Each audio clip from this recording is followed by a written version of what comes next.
have to talk about what's going on with this grant, and the coolest part is what it's for. Yeah. $1 million grant that's coming from the federal government? Yes, the U.S. Department of Education. All right, from the Department of Education. Yeah. Okay. So this is cool. I don't think I actually mentioned it. Well, I mentioned it briefly, but I was one of the founders of the University of Wyoming College of Law's Firearms Research Center, which is a very long name, so I just call it the FRC. And it is in the law school, but it's not just a law shop. My colleague, George Moxery, he and several others wrote the first case book on the Second Amendment. I think it's still the only one, although there is another one coming out. But he's been working on Second Amendment cases for a long time with David Kopel, Nick Johnson. And so he wanted to start a Second Amendment or like a research center that was oriented around firearms. And we got put in touch by a colleague of ours when I was about to leave Cody, because I had always been talking about how we need to find a way to fuse traditional academia and, gun scholarship that's been done in the past by gun collectors and researchers.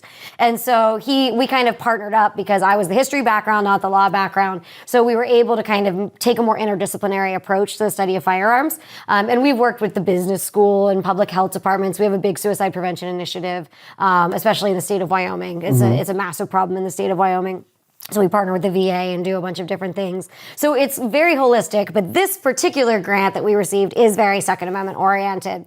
And so basically this past summer, the Department of Ed put out a grant for the semi-quincentennial, which is like my favorite word now. It's the 250th. Semi-quincentennial. Semi-quincentennial. Say that 3 times I've been working on it. So that's 250th.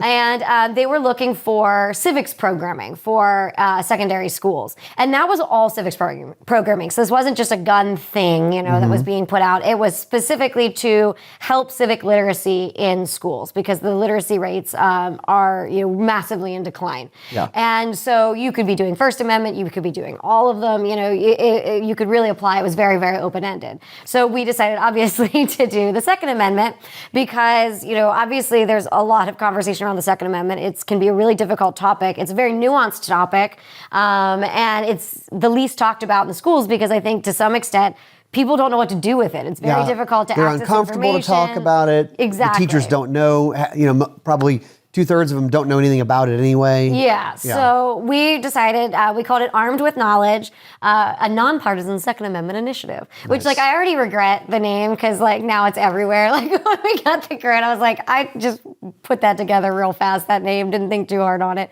But we got $908,991. I've memorized that. We'll round up. It's $1 million. It's nearly $1 million. And so what we're basically doing, there's several components of it. There was a lot of press when it first came out that we were writing to a curriculum, and that's not the case. Okay. We're actually, it's a couple of different research tools for schools, but then we're teaching teachers. That's our big motivation. So one of the instructional tools we are putting together that can be used in schools, but are also going to be instructional for the teachers, is we're doing 12 videos that can be used in a classroom on different Second Amendment topics. So obviously the textual, background on the Second Amendment will come up, but then you'll also get, civil rights in the Second Founding Era, firearms technology, actually evaluating data and what data shows. And going throughout American history, the militias, what was the colonial understanding of the militias. And so these kind of digestible historical bits that are without commentary, right? It's not about, okay, this is what it was. It's not about your opinion. It's not good or bad. It just was. Is what it is. And so we're putting those together. And then another tool that we're creating, and we're actually working on it before the grant, but the grant's allowing us to take it a lot further, is a historical database of all firearms laws. Wow. The Duke Center for Firearms Law has one right now as well, but ours is a little bit different. We're actually scanning the original, we'll have PDFs of the original documents. There was a judge, I can't remember, maybe it was out of New York, that started requesting the entire laws instead of kind of snippets of the laws. Yeah. And so we're making sure that there's actual archival primary source materials in our database. So it's not just kind of taking our word for it and reading it. And there will be an AI search tool that teachers are able to access so that they can have better summaries. And this goes well beyond my knowledge, but I believe that it's all internal. So there's no, it's not tapping into any Google search or anything to try to eliminate hallucinations and that kind of thing. So it's an internal database. So those are tools that teachers will have access to. too. And these they are can use in their teachers, I mean, you schools. kind of said it, but high schoolers, is that what we're talking about? We're talking mostly high schoolers, although Yeah. there may be some middle schoolers. Actually, I put together a committee, and one of the committee members, actually pretty well known in the gun world, Antonia Okafor. I think I'm probably not pronouncing her name right. She was a big NRA News commentator years ago, did a lot with Campus Carry, and she was a spokesperson for GOA for a while. She's actually a civics teacher now. Oh, wow. Yeah. So we got connected because she was working on something because she got approval to do a course next year. So, I mean, that was an obvious person to put on the committee because not only does she, coming from the knowledge in the gun world, but then also, is teaching in high schools now. So we'll be working with we've got several committee members that are in kind of the high school network to, find participating teachers. It's optional. It's not required. And so we've got those tools. And then the rest of it, the other half of what we're doing is working with teachers on helping them engage with the material and learn how to talk about the material. Mm-hmm. So we'll be doing quarterly webinars that will be more modern topics that you're hearing about. And we'll bring in scholars of different beliefs or different backgrounds, and we'll have like a few minutes on this is the thing, this is the, whether it's like, ERPO or something, this is the conversation. And then this is one side, this is the other side. And then the teachers get to engage with, those scholars and ask questions. And because oftentimes if you are, someone who supports guns, you're only going to be able to ever really interact with somebody that supports guns. And if you're against guns, you never get to hear from someone who supports guns. And so we wanted people to be able to, whatever, you're coming in with, getting to hear somebody else that's educated on it. And it's not just talking points and that kind of thing. So they'll be able to actually engage with the material that they're hearing about all the time now, but be able to have a more nuanced conversation. And then towards the end of the program, we're going to host 100 teachers at a 2-day conference. Oh, wow. And the first day will be all Second Amendment scholarship. So panels, discussions, historical tutorials. And then the second day, it's going to be more workshops. So how do you then take this information and have that conversation in the classroom, knowing that there's politics, knowing that there's sensitivities of schools, how then do you answer a difficult question? How do you do that in a way that's productive and helping to, create students who better understand, the Second Amendment, because I call it the trickle-up effect, right? So we always talk about the trickle-down effect, but this way you're empowering teachers to be able to talk about the subject in a very educated way, and then those students are able to then hopefully continue that conversation in a much more productive way moving forward. A lot of, probably most high school students haven't had much of an experience of learning anything about the Second Amendment, and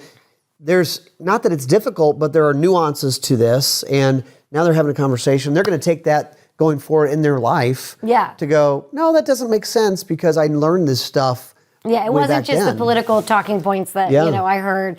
And then after that, we'll request if teachers want to write curriculum, and we'll help them with the curriculum so they can, put it into their own programming. We'll, if they want to be featured on we have a huge website, they can put their curriculum on there and get recognition. And then we'll continue it after the grant, welcoming teachers to come to because we do conferences and we do all kinds of stuff, but then, we'll have to secure funding after the grant, but to let teachers continue to come to our stuff, whether it's virtual or in person, so that they can continue to engage and then hopefully just grow that.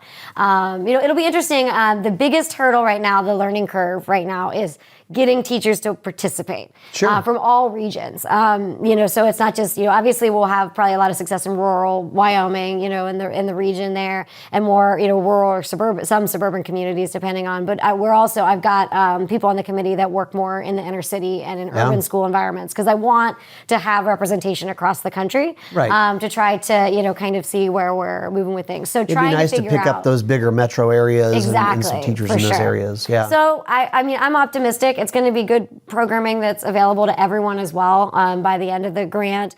So right now we're just trying to get that kind of initial sign up. So if people want to sign up, if you are a teacher, if you're interested in it, to just go to firearmsresearchcenter.org and you'll see that we have a tab for it. And right now we haven't sent out any emails, but you can sign up. And then once we really get going, the government shutdown kind of delayed a lot of stuff. Yeah, it shut things down. It shut things down, right. Go figure.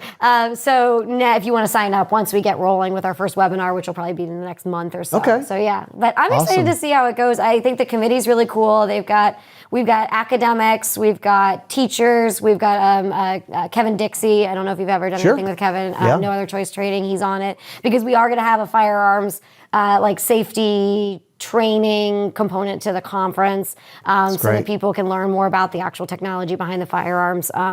So Kevin will be helping with that. And then we do always have a mental health component to it. I don't know what exactly that'll look like, but Mike Sedini with Walk the Talk America is on the committee. And then we have a Great. friend that we've worked with a lot with the VA. So that'll probably be more a part of the conference in terms of the workshops, because that is such an issue in school systems, especially with students now. There's lack of mental health resources.